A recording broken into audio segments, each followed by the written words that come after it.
Let's go overseas. Let's get some international storylines in here as we play a little game of fair or foul. We know how this works. I ask you a question. Fair is you agree, foul is you don't agree.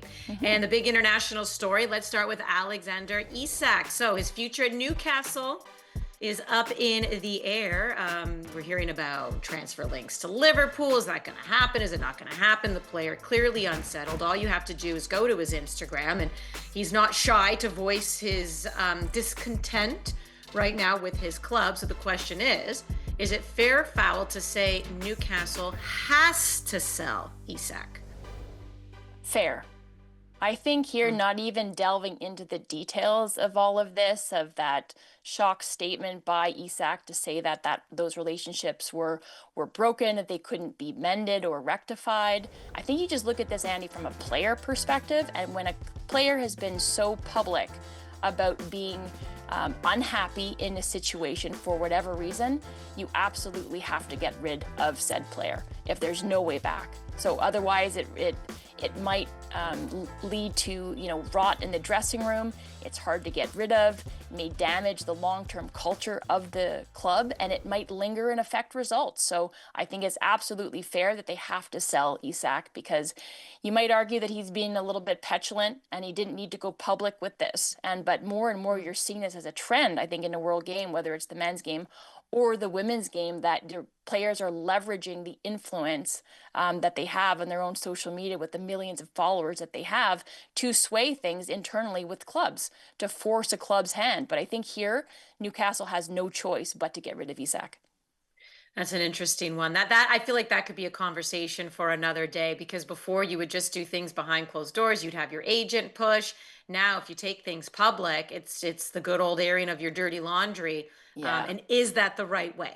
That's a conversation for another day, because I want to head on over to I want to stay in the English Premier League though, but head on over to Manchester United. There's only a couple games in, a draw and a loss.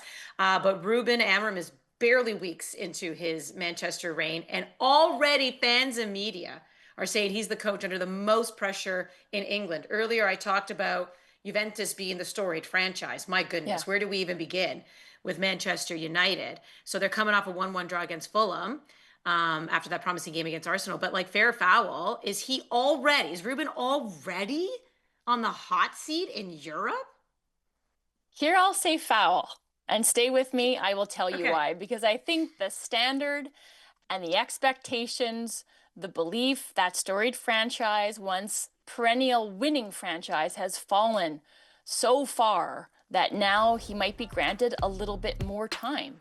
Because he's a fundamentalist. He's dogmatic in his approach. He'll only play one way, that 3-4-2-1, and it's square peg, round holes, and middling results, and players rotting on the bench, and but now he's had a preseason with this team. Even in their opening match versus Arsenal, they lose 1-0, but there's crumbs of optimism and glimmers of hope in the performance despite the loss, and that's acceptable, I think, internally and for this fan base. So it's where they sit right now, even though I think at this point Amorim's Premier League win percentage is less than 25%, which might make him give him the least winning percentage in United's history, or at least in over a century, which is unacceptable from their perspective. But because they're so low, I think he will be granted a little bit more time. So that seat might be lukewarm, tending towards a little bit hot, but it's not blazing hot, and it's definitely not the hottest seat in Europe because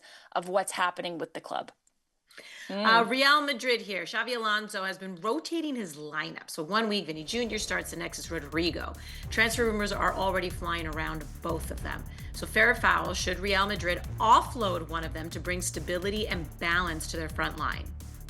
I'm going to go foul again here. I think Xabi Alonso was asked about it, and he said, listen, if this turns into 3 months of constant rotation and limited playing and limited minutes for one player, then it might be more realistic to think about offloading a player, moving him to a different spot so that player gets more minutes and you're utilizing your roster more effectively. But I think if you look at Rodrygo, I think, the futures of Savinho at City might be linked.